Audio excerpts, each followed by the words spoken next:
Coklat kita, humor sufi, pasti nikmat. Assalamualaikum warahmatullahi wabarakatuh. Makin hari makin bercahaya Gus Chandra ini. Sebentar, salam harus dijawab. Oh, Assalamualaikum warahmatullahi wabarakatuh. Waalaikumsalam warahmatullahi wabarakatuh. Lanjut, tadi ngomong apa?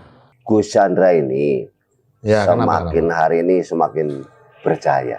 Wah iya, wong lightingnya ditambah. Bukan karena iman. Kirain pencerahan, makin cerah.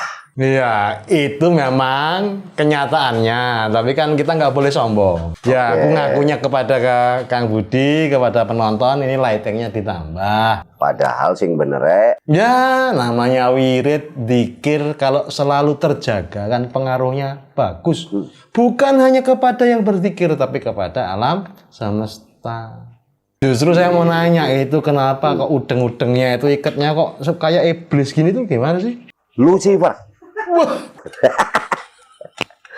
Bukan gitu Gus, ini artinya udengnya ini ikatnya nggak diikat. Terus ikat nggak Nggak ada ikatannya, ya diselip cat gitu, diselip cat. Oh, gitu. model baru.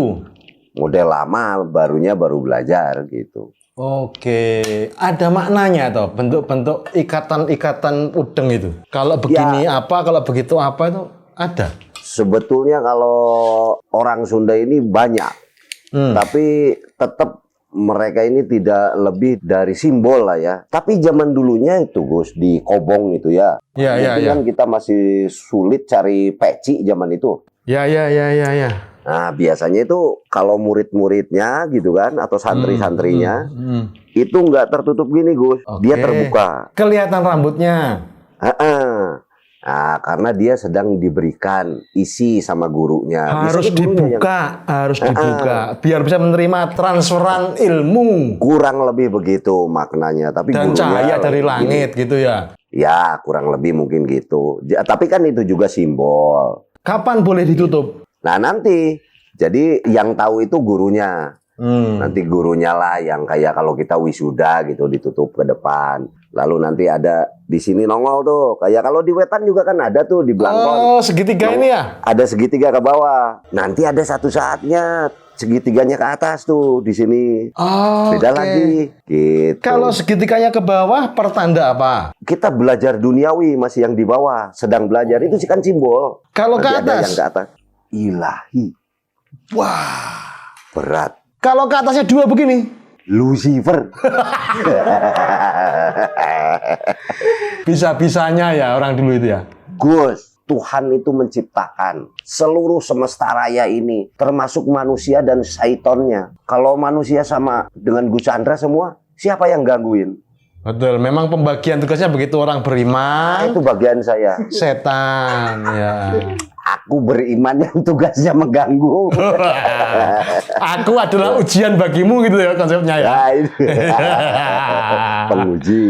Tapi kebudayaan mengikat kepala dengan segala simbol-simbolnya itu kenapa sekarang makin ditinggalkan? Ya mungkin ada sebuah dogma Gus yang selalu mendiskreditkan ini. Katanya itu pakaiannya dukun, baju-baju hitam-hitam gitu kan. Dogma-dogma negatif ini yang kayaknya orang jadi enggan untuk menggunakan itu. Menjadi stigma ya, padahal dukun itu kan duduk sing tekun gitu ya, banyak wirid. Dulu istilah dokter mungkin kan, Ya. dukun beranak. Dukun pawang hujan itu apa ya namanya? Ya pawang kalau di sini. Pawang ya, bukan dukun ya. Poinnya dukun itu yang mengobati, yang membantu, yang gitulah. Sekarang dukun pemain sinetron soalnya. Dukun pemain sinetron sekarang. Jadi kan justru menyalahi tugas. Yang kemarin juga gagal, yang mencari sosok Yana yang hilang di Cadas Pangeran. Itu kan dukunnya bilang katanya dibawa ular putih. Nah sekarang dukunnya udah klarifikasi. Yang dia maksud ular putih itu ular kuning. Ular kuning ini adalah bentuknya bus katanya, warna kuning. Bus Arimbi itu warnanya kuning. Gitu, dibawa ngetan. Ya, dibawa ke Cirebon. Padahal menghindari pinjol. Tapi peran dukun dalam kehidupan dulu dan sekarang itu apa masih bisa diharapkan di zaman sekarang untuk membantu kita? Gus Chandra ini kalau kita mengingat episode sebelumnya, waktu dengan Mas Ridwan, Ya. loh CIA aja kan ada X division. Ya. Lah, artinya kan sebetulnya peran mereka ini masih diperlukan. Kalau mungkin negara ini menyebutnya jaringan mungkin kan, karena sudah tidak bisa dipecahkan secara logika. Nah, ini perlu orang-orang yang memecahkannya, tapi tidak perlu dipublish. Karena pada saat dipublish ini, pasti akan ditolak oleh orang-orang yang berpikiran logis tadi. Berarti dukun tidak boleh terkenal, nggak boleh punya kartu nama, apalagi website. Apalagi ngiklan. Apalagi ngiklan. Dukun terkenal terakhir, itu Mak Erot. Wah, Lah itu juga dukun. dukun ya, memperpanjang masalah itu ya. Membesar-besarkan masalah kecil. Iya, memperpanjang masalah yang seharusnya bisa pendek. Ya itu. Ya. Nah, perpindahan dari ikat kepala sekarang menjadi topi, itu ada runutan sejarahnya nggak? Peristiwa sosialnya apa yang terjadi? Itu juga sama kalau menurut saya, ini bukan akulturasi ya, tapi ada sebuah budaya yang datang dengan dogma visual. Orang ingin keren juga kan dengan topi dan lain-lain. Tapi akhirnya kita ini mempreservasi atau ngamumule atau melestarikan katanya. Akhirnya kita kembali memakai itu bukan sebagai identitas, tapi hanya bentuk pelestarian saja. Laku budaya. Betul. Sehingga kan cuman hari Rabu tuh kalau yang saya tahu kalau di Bandung atau Jawa Barat, karena disebut ada program pemerintah katanya Rabu Nyunda. Nah kalau Kamis apa? Inggris. Jumat apa? Ngarap. Ya, Sabtu apa? Nguganda. Nguganda ya. Tapi kok hanya milih Rebo itu loh, maksudnya gimana? Ya itu 7 hari dalam makanya. seminggu. Ya tapi paling tidak kan ada upaya lah gitu. Dulu di zamannya Syekh Nawawi Al-Bantani, Nah itu pecinya putih. Oh putih. Ternyata bukan atas dasar kemauan kita sendiri, tapi karena ditandai oleh company ini orang-orang yang melawan. Malah ditandai company. Iya, karena seringkali pergi haji untuk kemudian berkonsolidasi dengan Syekh Nawawi Al-Bantani. Pulang dari haji kok cenderung melawan pada penjajah. Sehingga kemudian yang pulang-pulang haji itu diberi tanda peci putih. Yang diabadikan sampai sekarang, orang-orang malah bangga pakai peci putih. Oh itu sejarahnya. Tapi sebetulnya untuk menandai waktu itu ya. Iya, makanya saya terus pakai hitam. Oke. Saya ada yang loreng macan tutul lah mau bikin peci. Bagus malah itu. Jangan ikut-ikutan topi lah. Apalagi kalau topinya dimiringkan itu. Anak-anak hip hop itu kok topinya dimiringkan, ngapain ya? Apa filosofinya ya? Padahal harusnya pakai topi normal aja lurus ya. Iya, yang miring itu kan cukup kitanya. Topinya jangan ikut-ikut. Kalau Gus Chandra suka memperhatikan, ada juga yang pakai peci miring tuh. Wah, ini karena banyak yang dipikirkan. Hafalan kitabnya sudah memenuhi yang kepala di sini. Nah, ini masih belum. Bukan Gus, itu artis vlog song itu loh. Apa itu? Iksan Skuter. Wah, itu pecinya miring yo. Pecinya miring. Krisis itu identitas kan itu. Juniornya Gus Chandra, tolong kasih tahu. Aku ya malu sebenarnya sebagai senior itu. Kasih tahu itu pecinya miring gitu. Harusnya kalau rajin sholat kan ke sini nih. Nah, ini untuk sujud. Ya. Kalau hafalan kitabnya itu sudah mulai memusingkan kepala kan begini kan gitu ya. Ini nggak hafal apa-apa kok dimiringkan, itu maksudnya apa Iksan itu? Oh ya sudah pakai topi yang bintang kayak biasanya itu malah bagus, nggak usah pakai peci. Harusnya itu identitasnya dia. Tapi Gus Chandra ini gara-gara ngobrol peci nih. Janji nendi. Pak, janji apa? Arab ngirim peci gua aku gitu. Loh, saya harus memeriksa dulu hafalan-hafalannya. Ada yang semakin ke bawah ini, yang ke bawah gini mikir duniawi. Pecinya itu menutup segini, matanya ditutup. Ada yang meninggi sana lah, ukhrawi itu, mikir ilahiyah. Hafalannya dulu gimana, wiritannya gimana, itu baru nanti saya urus. Kalau belum ya gimana, mantra-mantra terus, kamu mantra Sunda terus, nggak pernah mau doa-doa berbahasa Arab kok. Jadi nggak, ini ya belum pakai peci gitu. Udeng saja itu, udeng cukup. Mau ya pakai peci ya? Yang biasa, tapi jangan yang tinggi-tinggi apa. Atau ngebablasan jangan. Sundul nanti. Enggak, itu sejarah topi tadi loh, Mang. Menarik loh. Masuknya gimana sih ke Indonesia itu? Dulu zaman perjuangan kan kayaknya nggak ada yang pakai topi ya? Atau topi-topi kenil itu ya? Betul. Kalau kita main ke Candi Panataran itu, nah di Candi Panataran itu kita bisa lihat beberapa relief. Jadi ada orang duduk bersila, terus ada sosok tutup kepala. Saya nggak bisa mengidentifikasi itu apa. Entah udang-udang atau peci atau apapun yang duduk ya. Tapi orang yang duduk di bawah, itu dia sangat bisa kita identifikasi dari pecinya. Dari penutup kepalanya? Penutup kepalanya ada topi kayak topi yang suka dipakai di sejarah-sejarah Mesir. Oke. Ada yang seperti Indian malah bulu-bulu gitu. Oke. Lalu ada yang penutup seperti kerudung. Pokoknya semua identitas topi itu ada duduk gitu. Di bawah. Di bawah. Tapi yang jelas itu adanya di Candi Panataran. Jadi mungkin zaman dulu saja itu sudah menjadi identitas dari sebuah bangsa. Adanya di kepala gitu. Itu soal penutup kepalanya. Sampai ini kan seolah-olah serba bisa, serba tahu, pengalaman banyak, pengetahuannya luar biasa. Ngeri itu, nggak tahu ngarang atau nggak tahu gimana kok ya anak-anak kecil ya percaya kan gitu ya. Yang penting percaya aja dulu, baru yakin. Ya.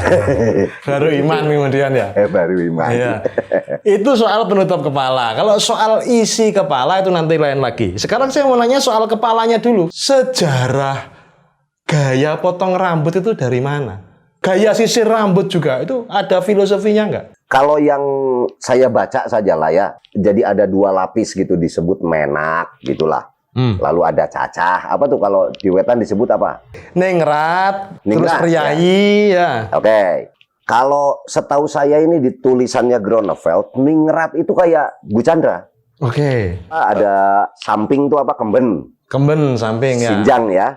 Itu ningrat dan pakai belangkon. Ya. Tapi pada saat seseorang ini disebut priayi, itu mereka ini pakaiannya sudah putih-putih, Gus. Ya. Jadi orang Indonesia tapi sudah sekolah di sekolahnya pemerintah Hindia Belanda atau disekolahkan keluar. Nah itu juga kayak zaman itu sudah dibedakan ya oleh si londo-londo ini seolah-olah berbeda. Nah zaman itu dikenal model rambut jenenge kalipso. Kalipso. Nah kalipso itu ditarik ke belakang, terus pakai apa tuh pomade tuh, pakai pelicin apa? Ya minyak jelantah itu ya. Kalau orang Sunda bilang sahedeng katanya. Sebelum dibelah-belah pinggir apa tuh? Kelihatannya dari situ baru dikenal sebagai model rambut. Sekalipun di kita mungkin sudah ada, tapi nggak ada sebutannya lah. Yang sisir kiri beda maknanya dengan sisir kanan gitu. Belah tengah beda lagi gitu. Fungsi, bukan masalah beda makna, tapi fungsi. Nah ini ya, belahnya saya di kanan. Kenapa di kiri? Dikekirikan. Karena di sebelah kiri ada pitak saya. Iya. Kalau dulu kita cukur tuh kan kepala dikasih batok batok kelapa. Ya. Potong jadi tinggal sini ya. Kesininya ada panci, pakai panci. Ada juga yang kuncung ini ya. Ya, depannya aja. Itu modelnya model apa? Tahu nggak? Yang kuncung di depan gini. Apa? Lakbet. Model kakak tua gitu. Kalau yang panjang terus digelung di tengah sini kayak resi itu apakah menandakan pangkat sosial? Kalau di sisi spiritualitas saya pikir ya. Artinya ya ada budaya tertentu kan yang menganggap juga begitu. Bahwa tidak ada budaya pemotongan apapun yang tumbuh yang diciptakan oleh Tuhan. Atau punya jimat anti cukur, kebal. Bisa jadi ku. Kayak kemarin kejadian vaksin itu banyak yang nggak ini ya. Banyak yang nggak tembus. Ya, mentul ya. Mental dan mentul ya. Nggak tahu jarumnya kali. Jadi saya ini ada sedikit kecewa juga, Gus, dengan kemarin divaksin itu. Sertifikatnya nggak diterima di bank loh. Coba di Pegadaian toh, Pegadaian. Nggak diterima sertifikatnya. Mungkin situ sertifikatnya online. Online. Zaman sekarang kan digital. Iya. Vaksinnya digital, jarak jauh udah nggak perlu.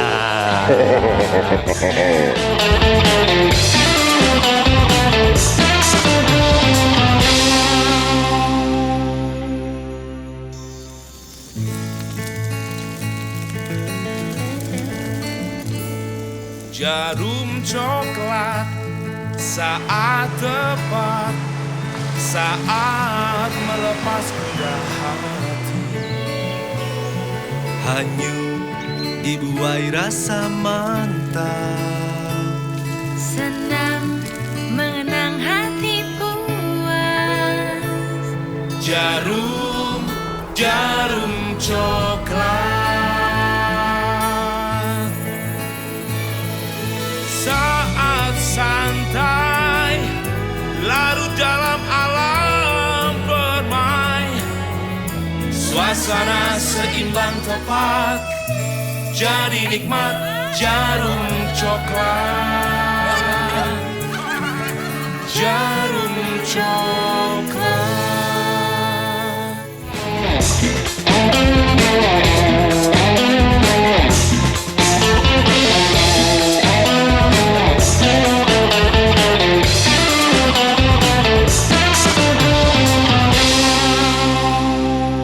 Ini Man, kalau memang sudah menjadi kebijakan pemerintah, ya jangan kita lawan lah, walaupun kita aktivis.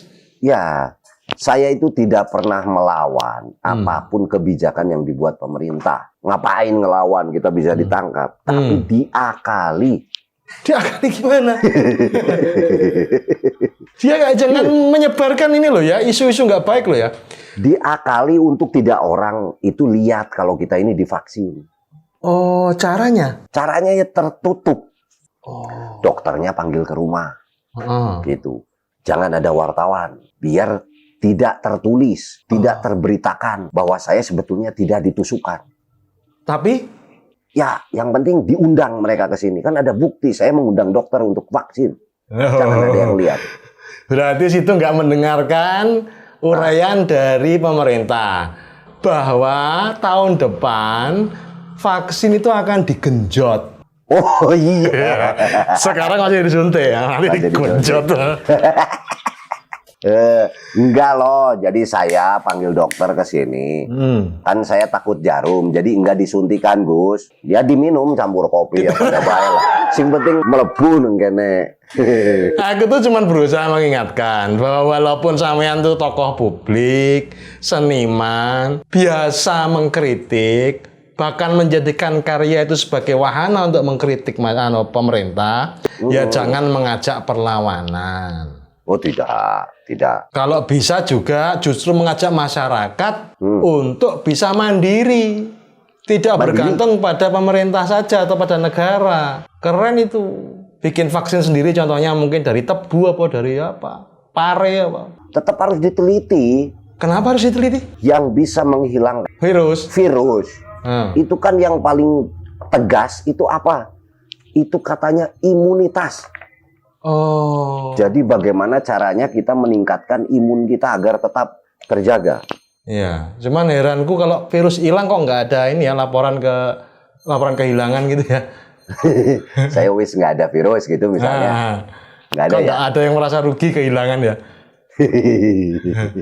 Gus, Ya. jangan suka nyindir-nyindir pemerintah. Hati-hati. Kenapa? Lo itu termasuk makar. Makar. Kok bisa? Loh, aku tuh punya teman. Dia juga aktivis, seniman, pengkritik yang keras. Tapi ya nggak makar, nggak ngajak makar.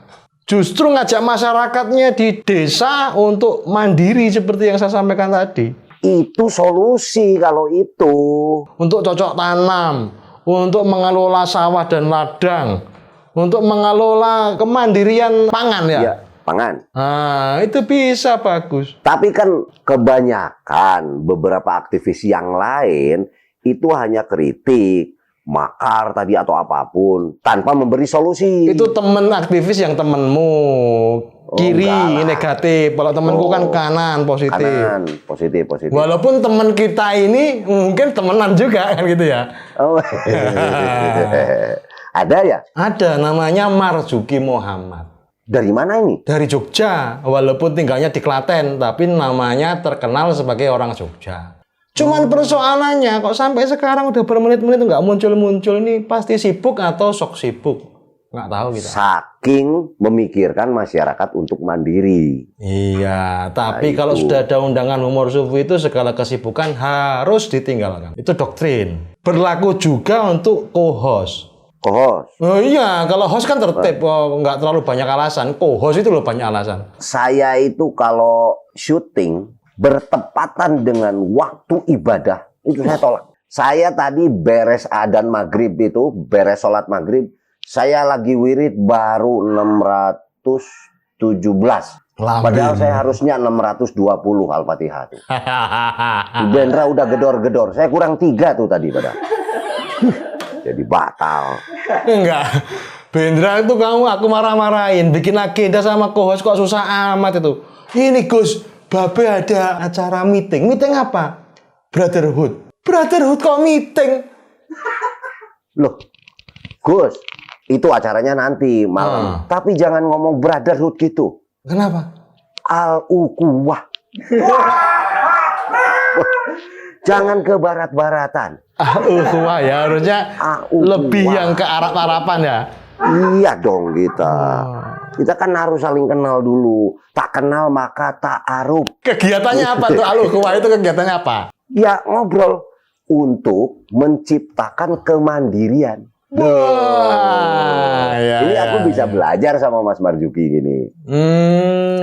Mereka ini punya juga jenenge Brotherhood for Culture, Brotherhood for Nature, Brotherhood for Education. Jadi organisasi motor, tapi kalau membernya atau anggotanya banyak terus tidak berbuat apa-apa kan percuma. Jadi kita arahkan yang suka ke lingkungan, kita buatkan program concern di lingkungan. Sukanya budaya, dia di budaya. Sukanya pendidikan, kita punya lembaga pendidikan masyarakat, dia belajar gitu. Walaupun tidak secara formal gitu kan, tapi banyak yang tidak mampu, paling tidak ekstrakurikuler. Mereka sukanya melukis, ya udah ada guru lukis yang benar gitu. Jadi itu bukan geng motor ya? Bukan ya? Bukan geng-gengan? Bukan, kalau geng kan jadi negatif nanti. Wah kok badannya gede-gede naik mobil tato, pakai kalung, pakai tindih itu? Loh, itu kan cuma di foto. Tatonya ini pakai yang ini, yang di gitu loh, dipakai. Kaos kayak itu kaos. ya? Kaos lengan panjang itu ya? Aslinya alim-alim ya berarti ya? Alim. Al-Ukhuwah ya? Al-Ukhuwah. Persaudaraan. Itu kalau denger adzan langsung parkir semua sholat jamaah berarti ya? Oh, enggak, parkir, narik parkir. Itu sejak kapan ada Al-Ukhuwah Brotherhood itu? Kebetulan kita ini kan punya uang sedikit organisasi. Terus ada satu lahan masih milik anggota. Itu di daerah Ujung Berung naik ke atas. Itu kita bangun masjid namanya Al-Ukhuwah. Makanya Serius? saya ingat terus. Serius, sudah lama itu. Gile. Iya, dulu kita undang Solmed ya. Oke. Nah, dia kan masih muda, apalah dia untuk membuka masjid itu waktu itu. Gitu. Itu untuk dijadikan alasan supaya mendapatkan amal jariah tanpa sholat ya? Ya. Iya, jadi ada penopang gitu. Kalaupun kita disebut gangster atau apa, saya udah bikin masjid, kamu udah belum? Pahalanya orang sholat, saya ikut dapat gitu ya? Iya, kebagian didoakan. Iya. Buat para pembangun, para investor, apa kan didoakan sama Pak Kiai. Iya. Nah, itu. Sekaligus celah untuk kooperasi. Itu sama Ardi.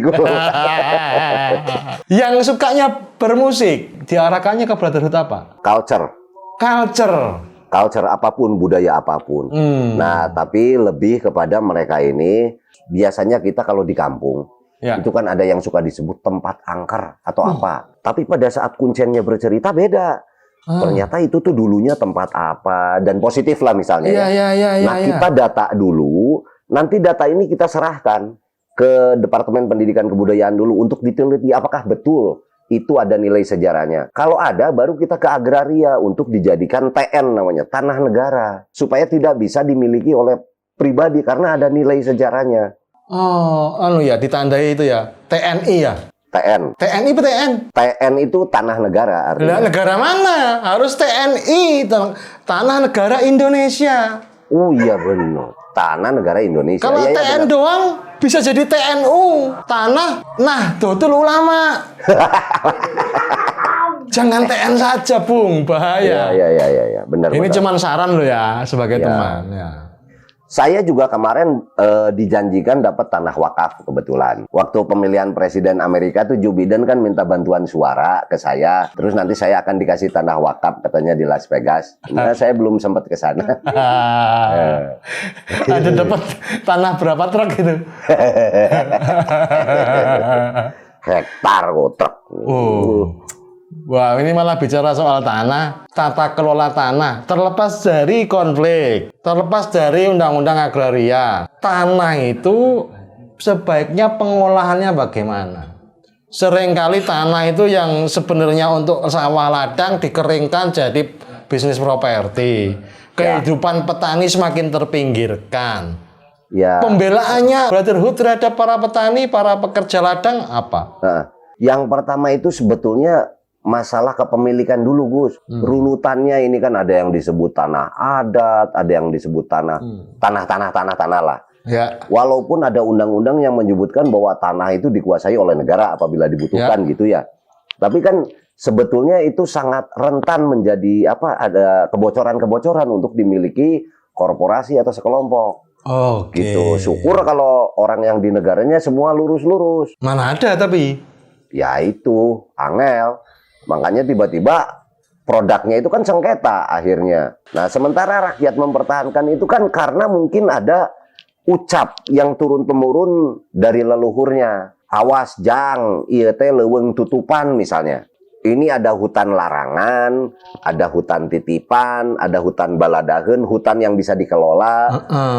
Jadi kan memang sudah dipetakan di dalam tata kelola pola lama. Oleh kearifan lokal. Oleh kearifan lokal kayak Subak lah kalau di Bali gitu. Saya pikir Jawa Tengah nanti Mas Marjuki pasti beliau paham juga pasti dari situ. Kalau orangnya jadi datang, siapa tahu bercocok tanam. Malam-malam nyawa nggak apa-apa ya malam-malam gitu ya? Wah itu biasanya ngurak belut, nyari belut kalau di sini di sawah malam-malam. Pas hujan-hujan terus nanam padi juga ada nggak apa-apa pun. Malam? Enggak, siang-siang. Katanya petani kalau cocok tanam kan hujan itu nggak boleh. Nggak boleh. Nah ini pas hujan malah cocok tanam. Loh kan ini kepentingan medsos lain lagi. Masalah nanti padinya mati nggak apa-apa. Yang penting sudah terpampang gambarnya saya bisa nanam padi dekat dengan para petani. Ya, pada akhirnya yang abadi adalah foto ya. Iya. Kelihatan udah nanam dekat dengan masyarakat gitu ya. Tapi kalau petani, yang paling abadi itu bapaknya Diana. Kok bisa? Diana kekasihku itu lagunya Kus Plus. Dia kan anaknya paman petani. Sampai sekarang masih banyak dinyanyikan. Tapi namanya itu nggak tahu siapa, paman petani ini. Itu masih pakai kalung gitu. Aku juga punya sekarang. Loh sama. Wais. Itu pasti itu tolak bala. Itu kalungmu mana? Kalungmu itu masih kelihatan tuh talinya tuh loh. Liatin mana? Mike. Bukan itu loh yang di leher. Kalung. Kalung. Ada. Wah. Nih. Apa itu? Loh, ini itu gigi harimau. Saya bisa nyatakan ini gigi asli gigi harimau. Kan banyak yang palsu-palsunya.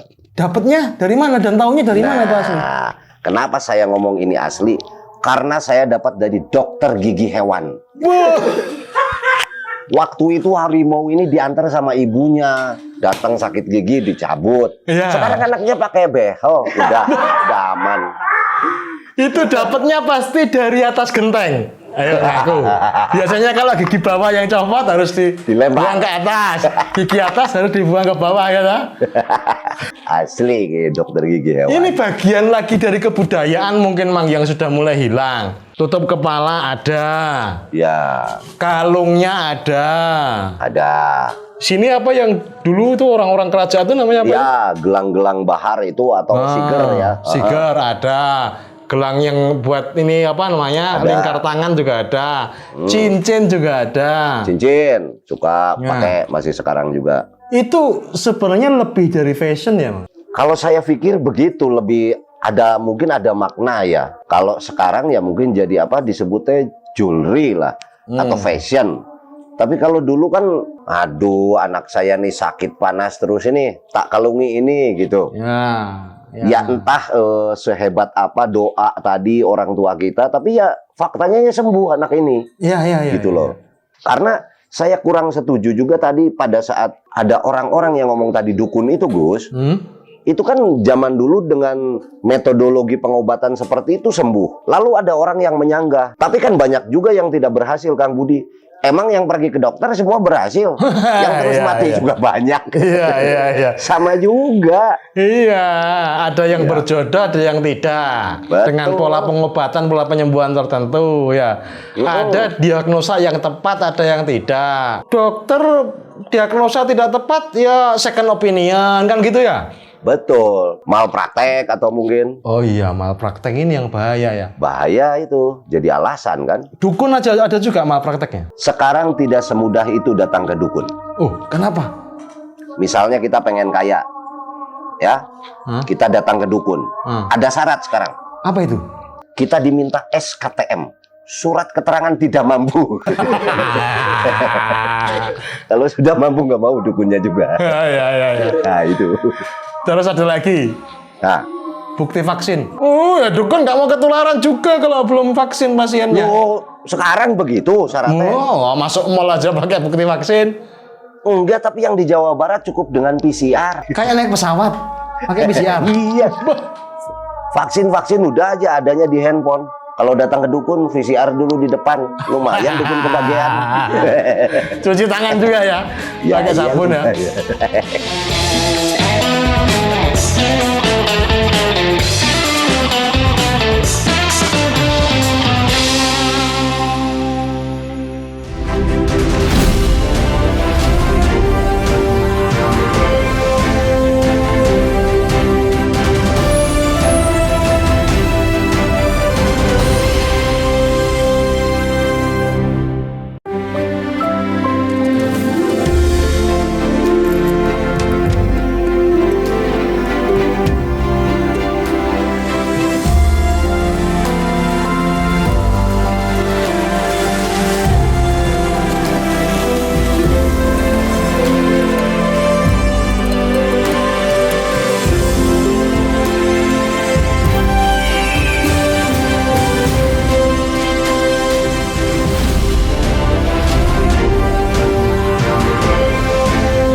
Pergeseran Mang, sampai ini sebagai ahli budaya juga. Dulunya ada simbol tertentu, dulunya ada penguatan spiritual. Sekarang kenapa berhentinya hanya fashion? Kalau saya pikir ada dua kan, ada yang disebut akulturasi budaya itu ya. Tapi akulturasi itu berimbang. Tapi ada juga yang disebut kalau di budaya bahasa kerennya itu asimilasi. Asimilasi. Budaya yang aslinya malah ketutup. Gitu. Oke. Nah, tapi dengan perimbangan di dalam media, misalnya sebut saja televisi, apabila lewat televisinya sudah tidak berbanding, lebih mengutamakan atau menonjolkan budaya-budaya luar, tentunya akan terjadi asimilasi kepada yang penontonnya juga. Jadi yang paling penting misalnya di koran, di televisi, media sosial apapun, ya tetap harus berimbang kalau memangnya kita tidak ingin terjadinya asimilasi tadi. Nah, kalau pergeseran seperti tadi, pasti itu sudah terjadi asimilasi, makanya bergeser. Oke. Kalau masalah akulturasi, mungkin maknanya tetap cincin, harganya tetap, harga itu nilainya. Cuman gaya-gayanya bolehlah dibaratkan sedikit, gitu. Nah, itu akulturasi. Tapi kalau tiba-tiba ini nggak ada maknanya di si orang yang memakainya, itu saya pikir sudah perhiasan saja. Gitu. Jadi bukan karena kita sendiri yang mengalami minder, ya, tapi memang ada upaya yang sengaja untuk mengkerdilkan budaya kita. Kalau di dalam global strategi ya mungkin begitu kan, jadi sengaja gitu. Kayak kita mau masuk ke WC ya Gus. Ya. Aduh, kata orang tua cincin nggak boleh dipakai, gitu kan? Lalu dihubungkan dengan urusan klinik. Padahal mungkin kata orang tua ini susah cari duit dan lain-lain, batunya bagus, ngasih ke anaknya. Kalau di WC nanti ada sabun masuk logor gitu, longgar, hilang. Apa yang mendingan taruh aja di luar. Oh, taruh di luar ya hilang sama saja. Bukan, artinya nggak perlu bukan di luar, jangan dipakai gitu. Oh, loh. ya. Jangan kena sabun apa, mungkin begitu. Oh, ya. Tuh. Kalau di budaya itu katanya kan kalau kita mau kencing itu harus permisi atau apa gitu. Kepada? Dimanapun, misalnya kita mau kencing di lapang terbuka lah, misalnya. Katanya harus permisi atau apapun. Tapi pertanyaan saya bukan itu. Kalau misalnya ada sebuah simbol atau logo pohon gitu, bagaimana kita tahu sebatang pohon besar itu depannya yang mana? Wah, iya. Mukanya mana ya pohon itu? Mukanya mana pohon itu? Itu gampang deteksinya. Gimana? Kelilingi pohon itu, di mana yang bau air kencing. Itu pasti belakangnya. Gak bisa. Orang kan suka pamit, Mas, saya mau ke belakang dulu. Lah. Di belakangnya itu tempat orang-orang kencing. Kencing, itu. Kalau yang bau kencingnya sekeliling pohon. Wis angel gitu ya. Ayo. Tapi kan ada teori botani atau gimana enggak? Nah, itu nanti harus tanya ke Pak Marzuki. Ada ilmunya mungkin kan. Tapi permisi kencing itu memang benar. Kalau secara filosofi pun benar. Karena di tempat kita kencing ya kencing di tempat umum ya, bukan di kamar mandi ya. Bahkan juga sebenarnya di kamar mandi sih. Itu ada kehidupan di situ. Siapa tahu ada semut, ada ulet, ada ular dan lain sebagainya. Bayangkan saja kalau terkencingi gimana nggak emosi. Emang Gus Chandra di WC-nya nanam apa kok ada ulet? Nggak perlu ada uletnya, semut kan hidupnya tuh aneh. Ada gitu. kehidupan pokoknya. Nah, yang terlihat dan yang tidak terlihat. Nah, permisi menjadi penting. Ya. Iya. Tapi jangan kaget kalau pas permisi dijawab. Nah, ini. Punten, ini mau nunut kencing. Ya, 2.000. Wah, bingung. Itu mah ada penjaganya. Ada ya, iya. Nah, itu juga mungkin cara menyelamatkan pohon, Mang. Iya. Kearifan bisa. lokal. Kita diberi cerita-cerita tentang mistik lah, tentang yang disebut kemudian tahayul, tapi dengan cerita-cerita itu sukses menjadikan kita menghormati pohon, menghormati kehidupan. Ketika cerita-cerita itu hilang, pohon-pohon ditebang. Oh, iya kan? Iya. Tidak lagi menghormati kehidupan. Jadi istilahmu apa? Silih saloka atau apa? Itu peribahasa atau apa itu? Sekarang produksi dari peribahasa sudah berhenti. Ya kalau dulu kan ada banyak peribahasa yang bagus-bagus. Oh, sekarang udah nggak ada maksudnya? Udah nggak ada. Sekarang sudah jadi wisdom quote yang orang tanpa mengalaminya sudah sok-sokan bisa memanis-maniskan kata jadi wisdom quote, jadi kata-kata arif. Tapi kekuatan peribahasanya nggak ada. Ya. Beda dengan dulu kan gitu. Sekali lancung ke ujian seumur hidup tidak dipercaya. Itu sampai sekarang kan masih membekas itu. Ya. Iya. Guru kencing berdiri, murid kencing berlari kan itu udah ratusan tahun umurnya kata-kata itu. Ya. Saya juga nggak tahu apakah gurunya masih kencing berdiri atau jongkok, ya nggak tahu. Tapi masih hidup itu kekuatan peribahasa. Tapi kadang-kadang juga peribahasa yang baik juga yang sudah kita harus rubah karena berbeda kondisinya pada saat peribahasa itu dibuat. Oke. Ya. Contohnya, kejarlah ilmu sampai ke negeri Cina. Nah, sekarang belajar jangankan ke Cina, kan ada sistem zonasi. Keluar kecamatan aja nggak boleh kita. Iya. Apalagi harus pakai PCR ya, pakai bukti vaksin ya. Ya nggak harus ke Cina lah, nggak harus. Tetangga-tetangga kita itu kan juga bisa kita ajak diskusi sebagai saling belajar, ya bisa itu. Yang penting lagi-lagi itu menghormati kehidupan. Nah, permisi tadi penting, karena itu juga bagian yang hilang, pergeseran. Ya kan? Sekarang sudah kencing sembarangan, pohon menjadi ditebang, tidak lagi takut kesurupan, itu tahayul. Yang terjadi apa? Penggundulan. Tanaman tidak dihargai seperti dulu nenek moyang kita menghargai kan. Ya. Kayunya pun oleh korporasi besar itu kan. Jangan kenceng-kenceng kalau ngomong soal kayu, soalnya aku baru ngambil banyak kayu buat bikin pendopo. Ya bagi-bagilah. Yang itu jangan lah, ini kan nggak enak direkam. Oh ya. Nanti aja setelah syuting. Jadi ada yang disalahkan Gus. Apa itu? Nah, di dalam teknologi, kemajuan peradaban. Pinjem korek. Korek, oke. Ini. Menurut teknologi itu kan, ada sebuah pencapaian. Oke. Makasih ya. Ya, yuk. Wah, ditukar nih ya? Iya. Waduh. Nggak tahu punya siapa tadi. Ada pencapaian yang namanya plastik. Plastik ini kan kalau menurut saya itu sebuah daya cipta manusia lewat teknologi kehebatan pemikirannya jadi satu hal yang efektif untuk ngebungkus apa dan lain-lain. Tapi di dalam urusan lingkungan, plastik ini disalahkan. Kalau menurut saya, yang disalahkan itu jangan plastiknya. Tapi orangnya. Oh. Jadi banjir gara-gara plastik, bukan gara-gara orang membuang plastik tidak di tempatnya. Perilaku manusianya. Balik lagi perilaku. Itulah pinter mengkritik tapi tidak bisa autokritik. Suka menilai orang lain tapi tanpa melihat ke cermin. Buruknya sendiri nggak kelihatan. Iya. Nah, itu kan pentingnya kita berteman begitu, supaya aku bisa menemukan keburukan-keburukanmu, kamu membutuhkan aku. Supaya aku bisa menemukan kebaikan-kebaikanku, aku kan butuh kamu. Loh, kok pada baik? Fungsi saling mengingatkan itu penting dalam pertemanan berarti ya. Saling, ya. Ya. Nah, hilangnya lagi pergeseran-pergeseran seperti itu tidak hanya asimilasi itu ya, tapi faktor manusianya pun ada ya. Manusianya itu sendiri ya. Pasti manusianya. Sekarang kalaupun sekarang tidak berimbang tadi di dalam media, kalau manusianya tetap udah panceg kata orang Sunda, udah tuhu gitu, ya dia tidak akan terganggu.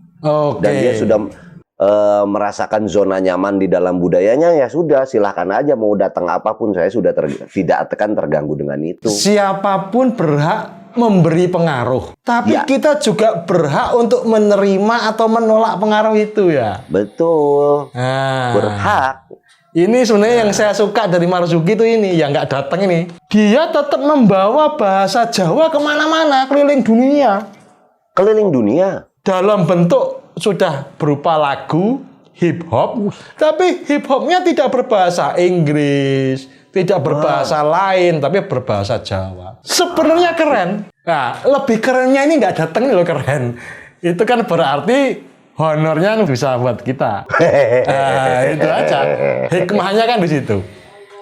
Tapi kan ketidakhadiran mungkin juga hadir, tapi dalam bentuk gaib. Oh, mungkin. Mungkin. Wong dulu waktu saya kenal beliau itu masih di dunia hitam. Mungkin sholat maghribnya kebablasan sampai subuh. Wah. Nah, ya kan, wirid terus menerus. Wah, situ kan Fatihah cuma 600 sekian. Beliau mungkin 6.000. Jauh ya. Jago lah. Kembali lagi ke pohon sekarang. Lanjut. Ketika kemudian hilang makna-maknanya, menjadi dikerdilkan tadi produk-produk furniture lah, properti dan lain sebagainya, penghargaan kita terhadap kehidupan pun menjadi berkurang, digantikan oleh plastik. Plastiknya yang disalahkan, ya. Terus apa ini yang harus kita lakukan? Kalau menurut saya menolak teknologi atau modernisasi itu sulit. Nggak mungkin lah, itu udah tuntutan zaman ya.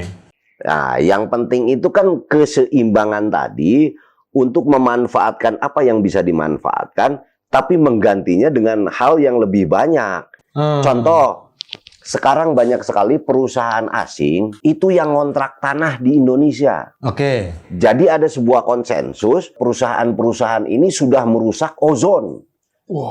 Dan mereka ini harus mengganti oksigen.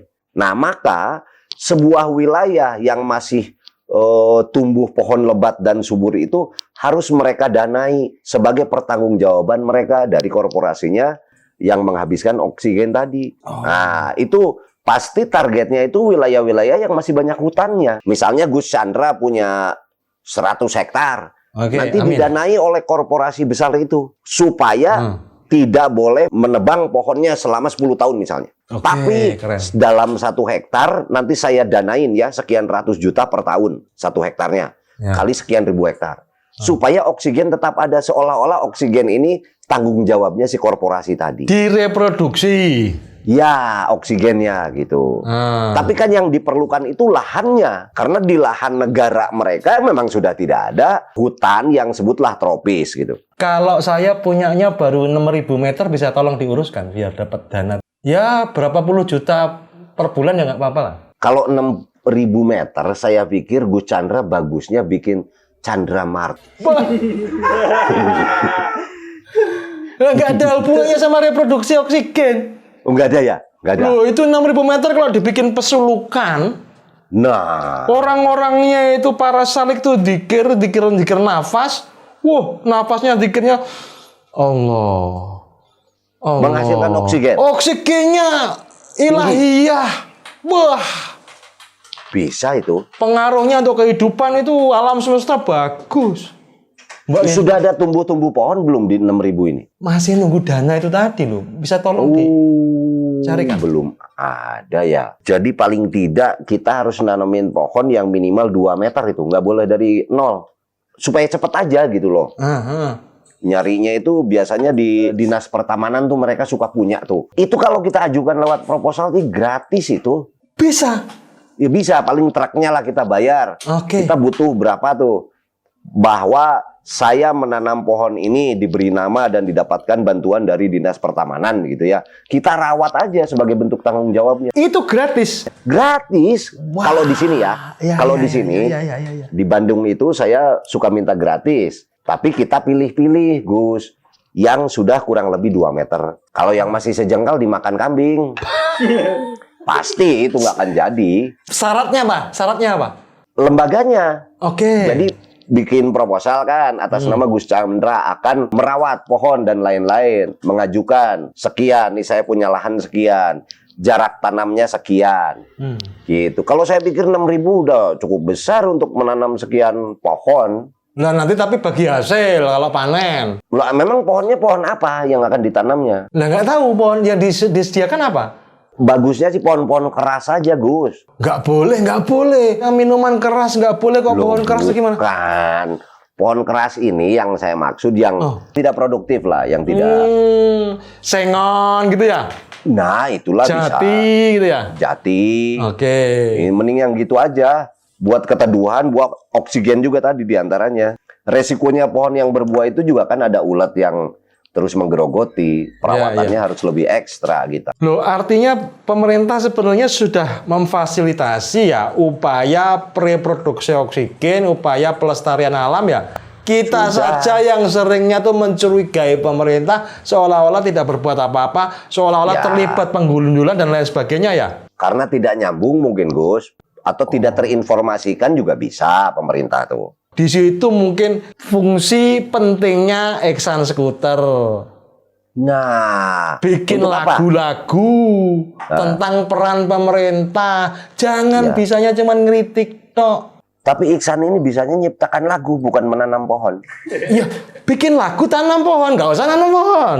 Kan sudah ada lagu itu, Cangkul-Cangkul yang dalam. Lagunya Eksan itu? Nggak tahu, bukan? Bukan. Eksan ini kan sukanya ngeritik saja tanpa memberi solusi. Tolonglah diberi arahan, kan dia sering ke Bandung sekarang itu. Kalau bikin lagu, jangan hanya mengkritik. Wong pemerintah berbuat, kita saja yang nggak tahu. Ya saya hadirkan informasi dari karya-karya kalau memang kalian itu seniman kan gitu. Ya. Tapi juga harus logis di dalam lagu itu, Gus. Kita harus banyak ngobrol dengan petaninya dulu. Setelah kita tahu, baru kita mencipta. Itu yang lagu itu, Cangkul, cangkul, cangkul yang dalam, menanam jagung di kebun. Itu, dia tidak ngobrol dulu dengan petani. Karena kalau menanam jagung itu tidak perlu dalam nyangkulnya. Itu aja dia. Ya. Dia nggak ngobrol dulu sama petani. Itu kesalahanmu memahami makna lagu. Cangkulnya yang dalam. Nanemnya jagung jangan dalam-dalam. Oh, kan tidak terkait. Cangkul, cangkul yang dalam. Cangkulnya di sini. Menanam jagung dan sebelahnya. Menanam jagung di kebun kita, gitu. Ya. Jangan suka mencurigai seniman.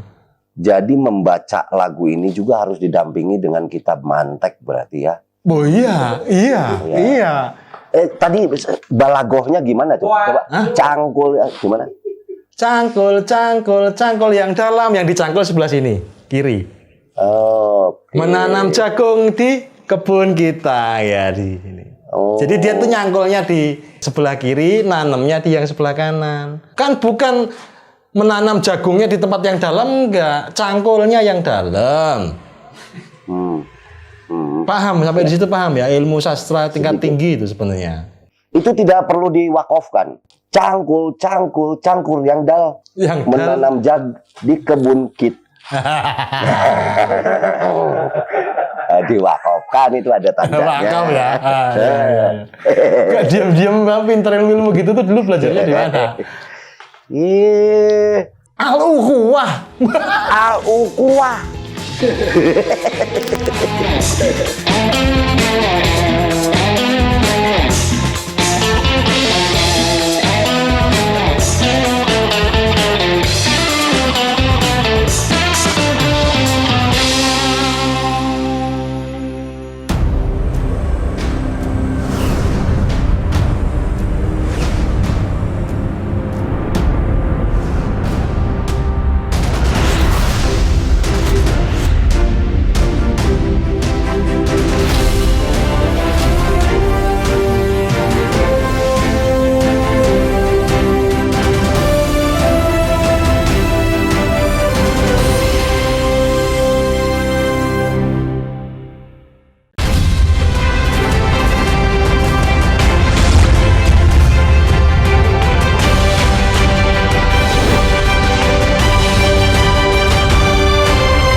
Bedanya lagu dulu sama lagu sekarang itu apa ya, Mang ya? Lagu dulu kok sepertinya punya kekuatan menggerakkan emosi. Kita kemudian menjadi bercocok tanam, kita kemudian menjadi mandi yang bersih. Sekarang lagu banyak, tapi begitu timbul tenggelam. Tidak terlalu diingat oleh masyarakat. Sehingga menghadapi akulturasi, seringkali kita justru kalah dengan lagu-lagu dari manca, dari luar. Kalau dari teknis lah gitu ya, itu ada dua. Satu, kekuatan lirik.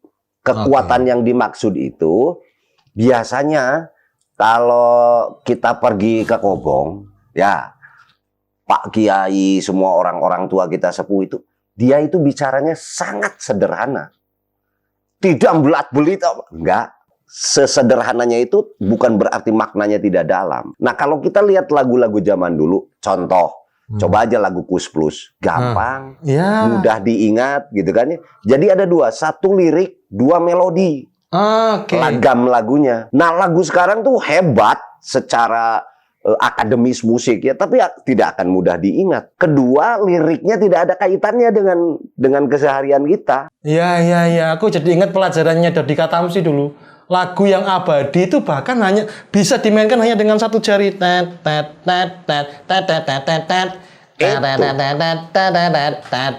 Sederhana. Itu bisa diterima semua kalangan.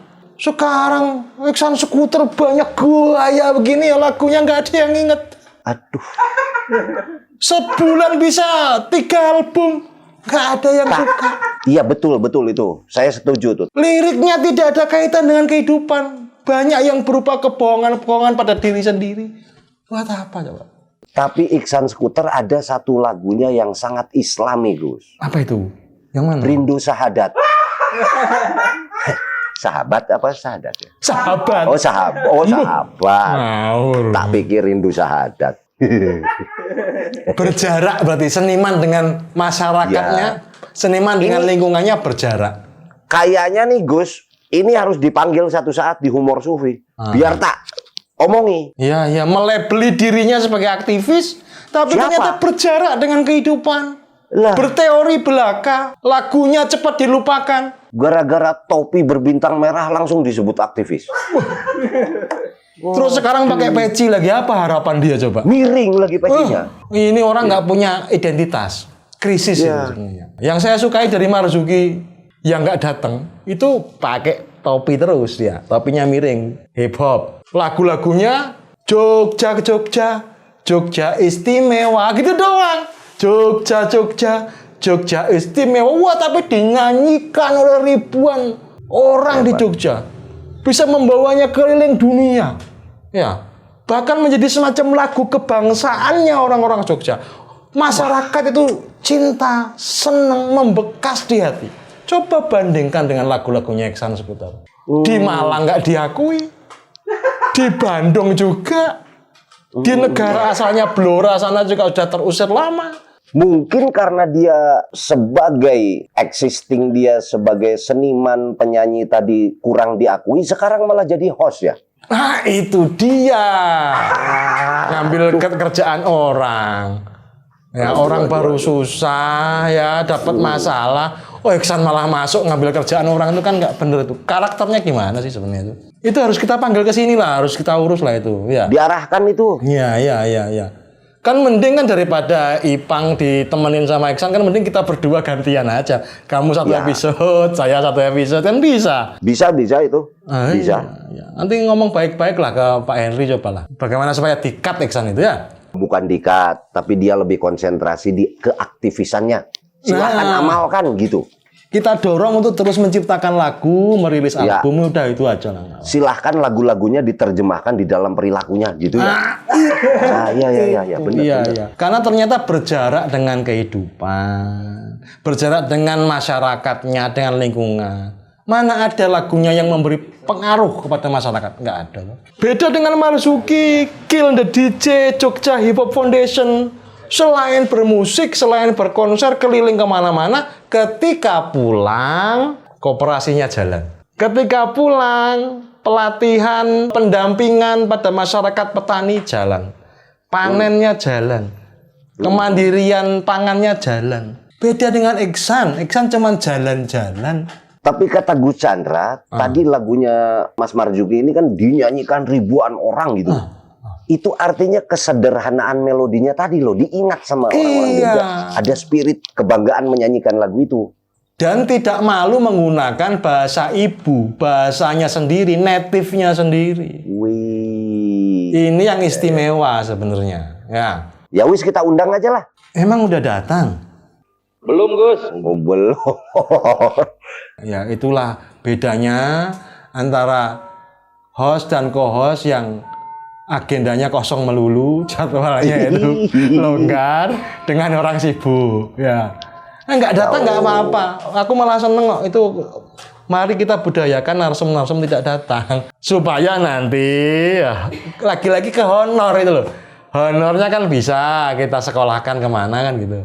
Sufi kok kapitalis gitu. Loh, bisa untuk membeli pupuk. Tadi kan bisa ngurus ke Dinas Pertanian. Minta pohon. Kita kumpulkan honor dari narsum, dari bintang tamu yang nggak datang, pupuk. Cangkul. Kemandirian pangan. Kemudian pelatihan para petani muda. Petani muda ini krisis loh, Bos. Krisisnya gimana? Sudah nggak bangga lagi jadi petani. Sawahnya dijual, dibelikan motor, lalu ikut itu kerja. Kayaknya harus dibikin narasi-narasi yang bisa membuat petani-petani muda ini bangga dengan gaya zaman kekinian. Contohnya? Di Kabupaten Bandung itu ada petani-petani, anak muda melanjutkan orang tuanya. Mereka bikin slogan di kaosnya. Gak tani, gak party. Wah, itu kan jadi semangat ya kan. Saya nggak bertani. Tapi langsung aja dibuatkan narasi itu. Kayaknya banyak kalau Gus Chandra yang nulis. Mungkin juga bisa disinkronkan dengan kehidupan digital, bikinkan konten. Nyangkul sambil tiktokan. Nah, ya, yang penting mau nyangkul, ya toh. Ya, petani-petani muda ini suruh jadi kontainer.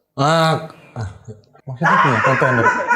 Ya, orang-orang yang suka bikin konten itu. Kontainer kan namanya. Loh. Emang peti kemas? Jadi apa konten kreator? Apa? Konten kreator. Oh, kontainer ya pada bae lah. Perlu dikembalikan lah mereka ke sawah. Itu profesi yang mulia. Tapi kita memang benar-benar mengalami krisis ini. Iksan bikin lagu liriknya seolah-olah mengajak ke alam tapi dianya sendiri nggak pernah kena lumpur. Wah, Sekalinya cuman bikin iklan itu cuman sekali doang, setelah itu nggak pernah. karena dibayar itu. Itu dia, mending kita yang diajak iklan itu kan. Kita memang benar-benar mencintai alam. Ya. Alam goib aja kita cintanya kayak begitu. Kita cintai. Nah, Tapi ya kalau untuk pemuda itu, tadi para petani-petani muda, ada satu kesepakatan dulu tahun 57 kalau Gus Chandra ingat namanya Deklarasi Juanda. Bangsa kita ini menyepakati bahwa bangsa kita ini ada dua, agraris dan maritim. Oke. Artinya apapun yang akan bisa membuat bangsa kita ini hidup, materinya itu dua. Dari tanahnya, kedua dari lautnya. Tapi berapa persen universitas di Indonesia yang menyediakan sekolah, satu pertanian, dua kelautan? Kelautan. Kecil, padahal yang bisa diolahnya tuh itu. Kan kalau sekarang bedanya gini, orang tuanya ingin anaknya ini pinter, disekolahkan ke Jakarta, ke luar negeri. Dengan cara apa? Dengan cara menjual sawahnya. Nah, Anaknya lulus ya. Anaknya lulus balik mau dikelola sawah wis ora ono. Ya. Wah, dilematis sekali ya. Nah, Padahal sebagai bangsa ya kurang lebih mungkin hanya Indonesia yang disebut tanah air ya. Itu maksudnya. Itu. Ya, harusnya ada studi pertanahan dan perairan yang lebih fokus ya. Nah, tapi anak-anak muda sekarang perairannya beda. Malah dimaknai sebagai minuman keras, mabok-mabokan. Perairan katanya harus lancar. Bukan, kalau minuman keras itu bagusnya dijauhi, Gus. Kenapa? Bisa dilaknat Allah. Wah, Mungkin. makanya ketika masih keras jangan diminum dulu. Jangan. Dinginin aja dulu. Dicairkan dulu gitu. Ya. Gitu loh, Bang. Jadi ketika kita merawat kehidupan, ternyata kita juga mengalami kehilangan-kehilangan. Karena tadi asimilasi. Tapi siapa tahu juga kita melakukan penghilangan-penghilangan. Tanpa kita sadar. Jadi sosok seperti Marzuki ini yang mampu berkompromi. Dia hip hop hip hop mungkin ke barat-baratan tapi dia menghadirkan khasanah ilmu Jawa. Menghadirkan lagi serat-serat centini lah, serat apa dalam bentuk barunya, lirik-lirik yang lebih merakyat, membumi, itu layak didukung. Di Bandung juga sama. Asep Balon ini dia juga rapper yang suka pakai topeng itu. Nah, dia kan ingin coba melestarikan budaya sehingga sama dengan Kang Marzuki. Rapnya itu berbahasa Sunda. Tapi kan jenenge netizen. Dia malah dicerca. Apa itu memalukan budaya Sunda dan jadi tanggapan orang itu kan lain-lain ya Mas ya. Kalau dari saya pribadi satu sisi saya sangat mendukung yang begitu. Itu karena dukungannya dari Budi Dalton tidak berpengaruh. Loh, saya mendukung Marzuki ini, dukungan saya berpengaruh. Marzuki mendunia. Dikenalkan sama Chandra Malik lah Mas Asep Balon tadi itu. Oh, boleh. Dukungan saya tidak hanya manis di kata, saya juga mendoakan. Itu yang penting. Yang penting ya kan. Iya. Ya wis. Jadi kita ketemu nih, setelah ini mau meeting Brotherhood ya. Saya sudah mau berangkat juga nih. Oh ya, jam 8. Iya, makanya. Ya wes, nanti beres itu. Lanjut di sana ya. Kita ketemu. Oke. Pinjam Korea dulu. Pinjam terus ya. Makasih ya. Wah, lumayan. Gue sana trik baru ya. Oke, makasih ya. Nanti ya nyambung ya. Oke. Sehat-sehat ya. Sambung. Assalamualaikum warahmatullahi wabarakatuh. Waalaikumsalam warahmatullahi wabarakatuh. Assalamualaikum warahmatullahi wabarakatuh. Jadi gini guys, tadi itu seharusnya aku sama Gus Chandra Malik di Humor Sufi, tapi ternyata manggung saya mundur.